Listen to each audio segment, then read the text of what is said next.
Dear student, today we discuss LC oscillation in alternating current. Last lecture में हम लोगों ने एलसीआर सर्किट और एलसीआर सर्किट का जो इंपीडेंस होता है, कैसे इंपीडेंस फाइंड करते हैं एलसीआर का, उसमें हम लोग फाइंड किए थे। साथ में हम लोगों ने एल आर और सी आर को भी सीरीज में कनेक्ट किया था।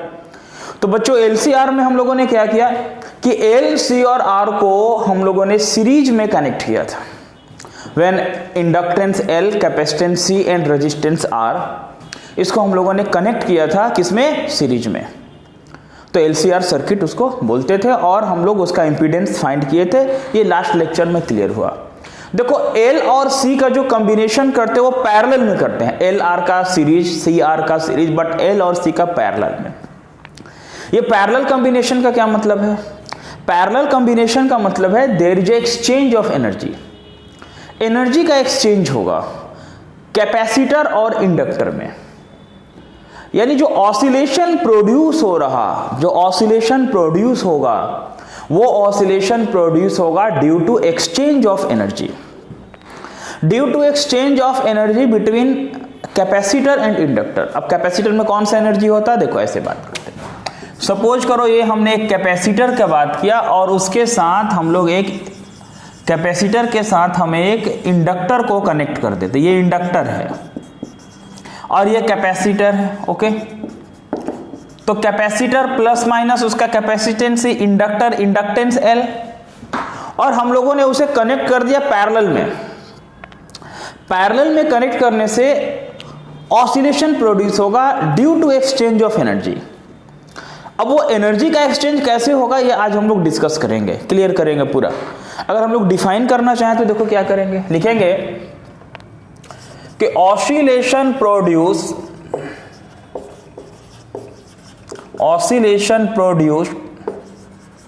Due to exchange of energy, due to exchange of energy between a capacitor which store electrical energy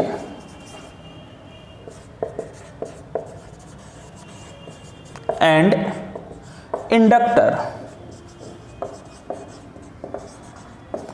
which store magnetic energy। ठीक है,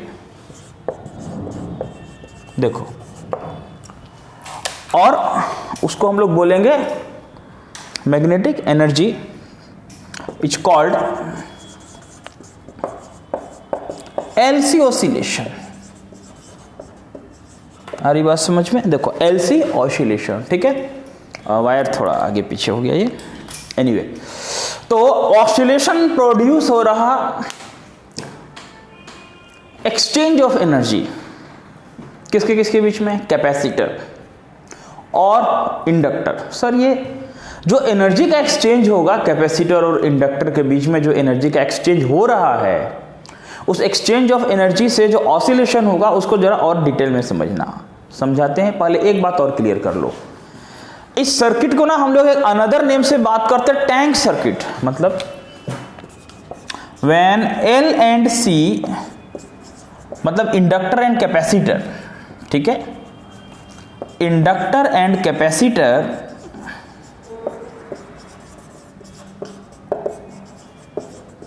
are connected in parallel, then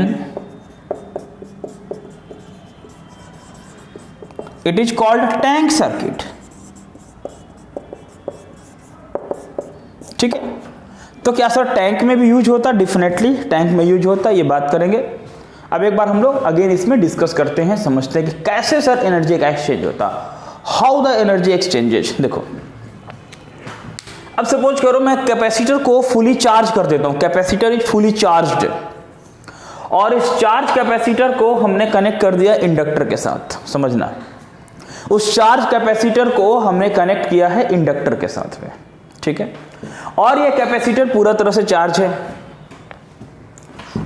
जैसे इसको हम पैरेलल में इंडक्टर के साथ कनेक्ट करते हैं, कैपेसिटर से चार्ज का फ्लो स्टार्ट होता है। अब कंडेंसर से जब चार्ज का फ्लो स्टार्ट होगा तो वो कंडेंसर डिस्चार्ज होना स्टार्ट करेगा। जब कंडेंसर से चार्ज का फ्लो स्टार्ट होगा तो वो कंडेंसर डिस्चार्ज होना स्टार्ट करेगा। अभी जो कंडेंसर है, कैपेसिटर है, उसमें कौन सा एनर्जी है?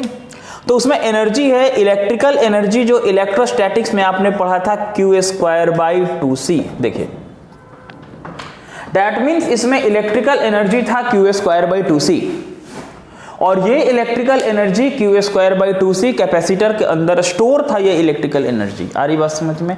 कैपेसिटर के अंदर ये इलेक्ट्रिकल एनर्जी था। जैसे चार्ज का फ्लो स्टार्ट हुआ इस इंडक्टर में, ये एनर्जी मतलब ये डिस्चार्ज होना स्टार्ट कर दिया।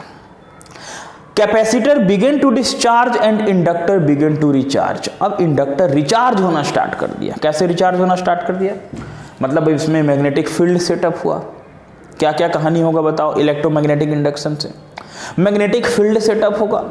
उस मैग्नेटिक फील्ड सेटअप होने के कारण इसमें इंड्यूस्ड ईएमएफ सेटअप होगा, और जो इंड्यूस्ड ईएमएफ सेटअप होगा, इंड्यूस्ड ईएमएफ से करंट सेटअप होगा, जिसको इंड्यूस्ड करंट तो आ ही रहा, बट इंड्यूस्ड ईएमएफ सेटअप होगा, और लेंज लॉ के अकॉर्डिंग वो उसका अपोज करेगा, जिसके कारण प्रोड्यूस हुआ था according to Faraday laws of electromagnetic induction, E = -L/di/dt। Clear? तो जैसे इसमें ईएमएफ सेटअप होगा, ये चार्ज होना स्टार्ट कर गया, ये डिस्चार्ज होना। एक ऐसा टाइम आएगा capacitor is fully discharge and inductor is fully recharge. जो कैपेसिटर है वो पूरा तरह से डिस्चार्ज होगा, और जो इंडक्टर है वो पूरी तरह से चार्ज हो जाएगा। जब ऐसा होगा, इसका मतलब ये है कि electrical energy is converted into magnetic energy. इस केस में इलेक्ट्रिकल एनर्जी मैग्नेटिक एनर्जी में कन्वर्ट हो गया। क्या होता है मैग्नेटिक एनर्जी? तो मैग्नेटिक एनर्जी का फॉर्मूला होता है ½LI02। ये हम लोगों ने पढ़ा था। तो इस केस में electrical energy is converted into magnetic energy, that means electrical energy magnetic energy में कन्वर्ट हो गया। क्लियर है? तो capacitor is completely discharge and inductor is completely charge. जब ये पूरा चार्ज होगा तो करंट का फ्लो यहां से शुरू होगा, इंड्यूस्ड करंट, और तब ये कंडेंसर को चार्ज करना स्टार्ट करेगा। देखो, मतलब ये प्रोसेस रुकने वाला नहीं है। When inductor is completely recharge, ये जब रिचार्ज हो गया तो ये अब ये डिस्चार्ज होना स्टार्ट करेगा। यहां से करंट इस कैपेसिटर को रिचार्ज करेगा। मतलब जो कैपेसिटर था वो चार्ज होने लगा और इंडक्टर डिस्चार्ज होने लगा। दैट मीन्स अभी क्या होगा? तो magnetic energy is completely converted into electrical energy. When inductor is discharge completely and capacitor is charge, then magnetic energy is converted into electrical energy. उस केस में मैग्नेटिक एनर्जी इलेक्ट्रिकल में convert होगा। This process is repeated, electrical energy into magnetic energy, magnetic energy into electrical energy, due to this oscillation produce. ठीक है? मतलब due to exchange of energy, due to exchange of energy oscillation produce, oscillation produce called LC oscillation. उस energy के exchange होने से oscillation produce होगा, और ये जो ऑसिलेशन प्रोड्यूस होगा उसको हम लोग क्या बोलेंगे? उसको बोलेंगे LC ऑसिलेशन। ठीक है? आदि बात समझ में? ठीक। सर टैंक सर्किट आपने क्यों बोला? देखो, जब अभी आप टैंक के बारे में सुनते होगे, इंडिया ने अपना टैंक लगा दिया, चाइना ने टैंक लगा दिया, ऐसा भी चल भी रहा सिचुएशन हमारे बॉर्डर पर। तो जो टैंक हम लोग बोलते हैं ना, डेफिनेटली उस टैंक में LC सर्किट का यूज होता। दैट मीन्स उस बैटल में, उस एरिया में इलेक्ट्रिसिटी का अवेलेबल नहीं है, इस कारण से टैंक में कहीं पोल से या कहीं से इलेक्ट्रिसिटी डायरेक्ट आने का जरूरत नहीं है। उस टैंक में बहुत सारे डिवाइस है, जनरेटर भी है, बट फिर भी LC सर्किट है। एक कंडेंसर के साथ हमने इंडक्टर को लगाया है कॉइल में। ये क्या होगा? ये एनर्जी इसको देगा, ये एनर्जी, जो एनर्जी का एक्सचेंज होते रहेगा। मतलब एक का एनर्जी खत्म, दूसरा स्टार्ट, ऐसे एनर्जी का एक्सचेंज होते रहेगा, तो एनर्जी डिस्ट्रॉय नहीं होगा। बोलेंगे सर क्या कभी एनर्जी खत्म, हाँ कुछ और रीजन हो सकता है जिससे एनर्जी कंप्लीटली डिस्ट्रॉयड भी, ऐसे complete energy can neither be created nor destroy, आप जानते हो। फिर भी किसी सिचुएशन में एनर्जी कम होने से हम फिर एक कैपेसिटर को चार्ज करके उसमें लगा देंगे, फिर से वो प्रोसेस स्टार्ट हो जाएगा। इसलिए टैंक में इसका यूज होता है, इसलिए हम इसको टैंक सर्किट बोलते हैं। सारी बात समझ में। तो अगेन हम बात करते हैं electrical oscillation produce due to exchange of energy. ठीक है, मैं इसको ग्राफिकल दिखाता हूं कैसे होता है, आप वीडियो पॉज करके इसे लिख लेना। ओके ठीक है, देखो पूरा कंप्लीट इसको पॉज करके नोट कर लेना।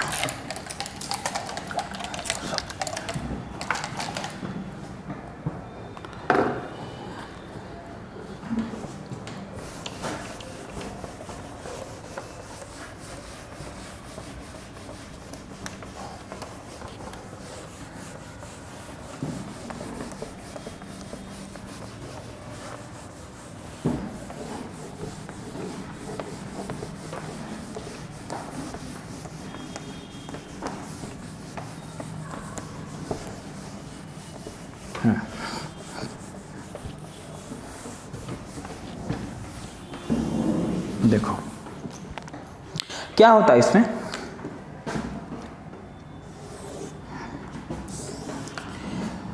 देखो चार्ज का स्टोरेज से इलेक्ट्रिकल एनर्जी और करंट से मैग्नेटिक एनर्जी। आप पूरे मैग्नेटिक इफेक्ट ऑफ करंट में आपने ध्यान दिया होगा कि जो मैग्नेटिक इफेक्ट ऑफ करंट में आपने पूरी तरह से इस बात को ध्यान देखो कि जब करंट का फ्लो होता है तो उसके अराउंड में मैग्नेटिक फील्ड सेटअप होता है। ओके, ये आप जानते हैं, ऑस्टेड का एक्सपेरिमेंट आपने देखा था। तो देखो चार्ज और करंट दोनों से रिलेटेड बात किस तरह से हो रहा हो। देखो अब सपोज करो मैं यहां से बोल दूं कि ये मेरा करंट का ऐसा हमने एक ग्राफ बना दिया, साइनोसॉइडल ग्राफ, आपको पता है ये पाई होता है, ये 2 पाई होता है, ये डेफिनेटली आपको पता है। अब देखो चार्ज कहां से स्टार्ट होगा, अगर चार्ज को मैं यहां से स्टार्ट करूं, सपोज करो π/2 से बात करूं, ये चार्ज का क्राइटेरिया जा रहा है, ये चार्ज का इस तरीके से है।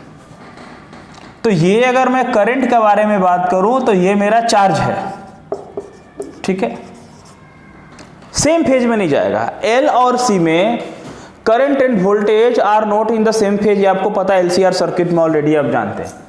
अब देखो इस केस में अगर यहां पर चार्ज मैक्सिमम है तो that means electrical energy maximum है, और इस पॉइंट पर अगर मैं बोल दूं कि इस पॉइंट पर सर करंट मैक्सिमम है तो मैग्नेटिक एनर्जी मैक्सिमम है, मैग्नेटिक एनर्जी मैक्सिमम। फिर इस पॉइंट पर मैं बोल दूं कि ये क्या मैक्सिमम है, चार्ज मैक्सिमम है तो इलेक्ट्रिकल एनर्जी मैक्सिमम है। फिर इस पॉइंट पर मैं बोल दूं कि नहीं यहां पर करंट मैक्सिमम है, ये डाउनवर्ड वे, तो मैग्नेटिक एनर्जी मैक्सिमम है, ठीक है। फिर मैं बात करूं कि 2 पाई के एंगल में क्या मैक्सिमम है, तो 2 पाई के एंगल में ये चार्ज मैक्सिमम है, सर इलेक्ट्रिकल एनर्जी मैक्सिमम है। फिर यहां मैग्नेटिक एनर्जी मैक्सिमम है।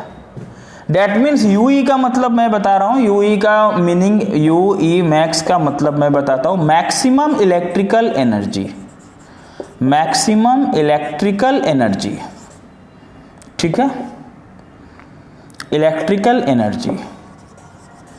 और यू एम मैक्स का मतलब हम बता रहे हैं कि मैक्सिमम मैग्नेटिक एनर्जी, ठीक है।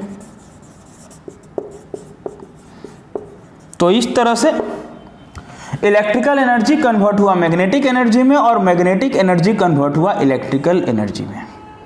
तो there is a exchange of energy, energy का एक्सचेंज हो रहा। दैट ऑसिलेशन, ये जो ऑसिलेशन राइज होता है, इस ऑसिलेशन को क्या बोलेंगे हम लोग, इस ऑसिलेशन को हम लोग बोलेंगे एलसी ऑसिलेशन।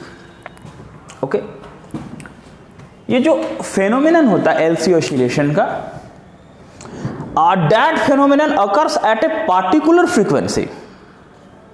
ये जो फेनोमेनन है ना एक पार्टिकुलर फ्रीक्वेंसी पर होगा, और जिस पार्टिकुलर फ्रीक्वेंसी पर ये फेनोमेनन होगा उस फ्रीक्वेंसी को हम लोग फाइंड करेंगे किस फ्रीक्वेंसी पर होता। दैट मीन्स आपने एल और सी को कनेक्ट किया तो नेचुरली हो रहा है, दैट मीन्स उसको नेचुरल फ्रीक्वेंसी भी हम लोग बोलते हैं। ओके, तो फ्रीक्वेंसी फाइंड करते हैं। फ्रीक्वेंसी ऑफ एलसी ऑसिलेशन, ये देखो अब हम लोग LC ऑसिलेशन का फ्रीक्वेंसी का बात करते हैं, फ्रीक्वेंसी ऑफ LC ऑसिलेशन, ठीक है। तो बच्चों वीडियो पॉज करके इसे नोट कर लेना आप, ठीक है ना, लिख लेना। देखो, तो उस फ्रीक्वेंसी को फाइंड करते हैं जिस फ्रीक्वेंसी पे ऐसा होता।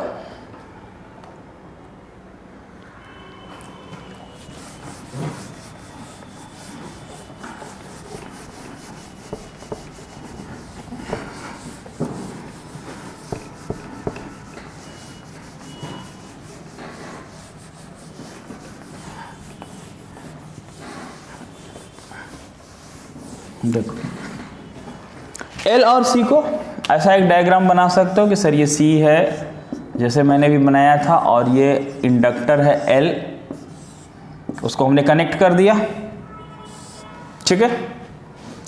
L और C का कनेक्शन हो गया, कंसीडर वगैरह कर लेना। जब ऐसा होगा तो अकॉर्डिंग टू, अगर मैं बोलूं Faraday laws of electromagnetic induction, induced EMF in inductor, induced EMF in inductor, ये जो इंडक्टर क्वाइल है इसमें कितना EMF इंड्यूस्ड हुआ, E equal to minus LdI/dt, पढ़े हो रहा। अब कैपेसिटर में क्या कैपेसिटेंस होगा, capacitance of capacitor, capacitance of capacitor, तो हम लोगों ने पढ़ा C equal to Q/V, therefore V equal to हम लोग बोल सकते Q/C, और यहां EMF का बात हो रहा है इसलिए हम लोग EMF E इक्वल टू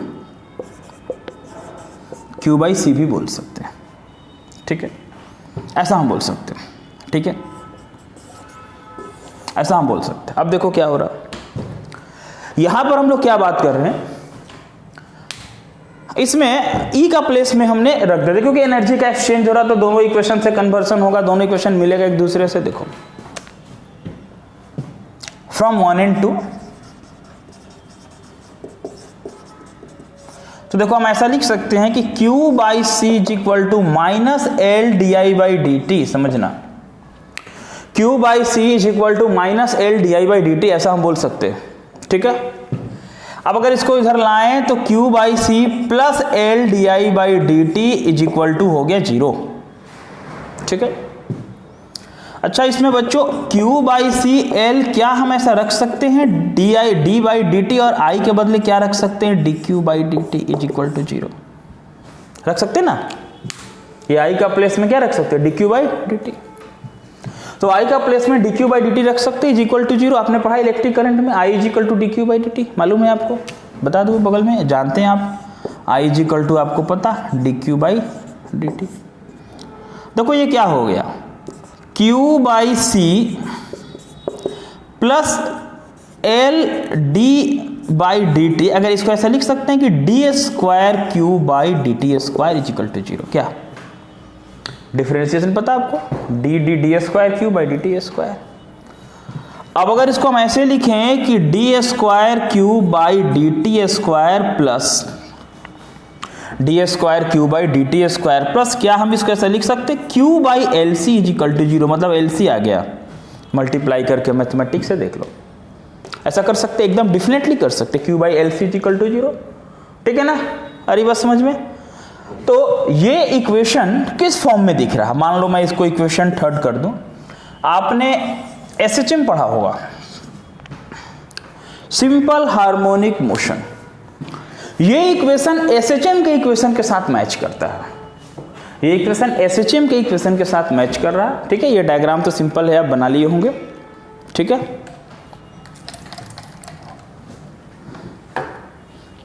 देखो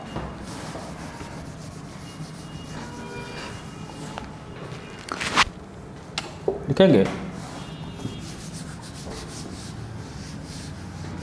this equation is compared with the equation of SHM d² x by d t square plus omega square x is equal to 0, ऐसा आपने पढ़ा होगा। सिंपल हार्मोनिक मोशन का equation, d square x by d t square plus omega square x is equal to 0। ठीक है, तो हम लोगों ने ये बात किया था कि इस इक्वेशन को हम कंपेयर करेंगे किस इक्वेशन के साथ, एसएचएम की इस इक्वेशन के साथ, और ये एसएचएम का इक्वेशन है d square x by d t square plus omega square x is equal to 0। अब देखो यहाँ इन दोनों को कंपेयर करो तो ओमेगा के प्लेस में क्या हो रहा है, ओमेगा स्क्वायर के प्लेस में 1 बाई एल सी, ऐसा एसएचएम का इक्वेशन हमने पढ़ा था। फ्रॉम इक्वेशन 3 and 4 अगर हम बात करें 3 और 4 का, तो देखो ओमेगा स्क्वायर के प्लेस में 1 बाई एल सी हो गया, omega is equal to 1 by root under L C हो गया। ठीक है, और ओमेगा का वैल्यू 2 पाई एफ होता है 1 by root under L C, और f is equal to 1 by 2 pi root under L C, है ना। 1 बाई 2 पाई नहीं, ये 2 पाई चला गया। ठीक है, हाँ 1 by 2 pi root under L C. तो ये फॉर्मूला आपने रेजोनेंट फ्रीक्वेंसी में भी ये फॉर्मूला आपने डिराइव किया था, रेजोनेंट फ्रीक्वेंसी में। तो जो रेजोनेंट फ्रीक्वेंसी में फार्मूला डिराइव किए थे वो सेम फार्मूला आया, बट सेम फार्मूला है दोनों का, एलसी ऑसिलेशन का फ्रीक्वेंसी एंड रेजोनेंट फ्रीक्वेंसी का। ये नेचुरल फ्रीक्वेंसी है, this is the natural frequency. मतलब एल और सी को कनेक्ट किया ना, तो एल का सी, सी का एल में एनर्जी का एक्सचेंज होने लगा, अपने आप होने लगा। Connection start, energy exchange begin to start, कोई रोक नहीं सकता। अरे बात समझ में। तो समटाइम क्वेश्चन में आता फाइंड द नेचुरल फ्रीक्वेंसी, तो उसको नेचुरल फ्रीक्वेंसी वर्ड से आपको ऐसा कंफ्यूज नहीं करना। That frequency is also the natural frequency, बोल सकते हो this is the natural frequency.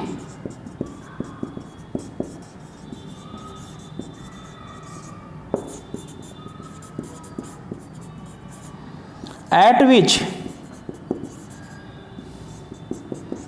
Exchange of energy takes place. सारी बात समझ में।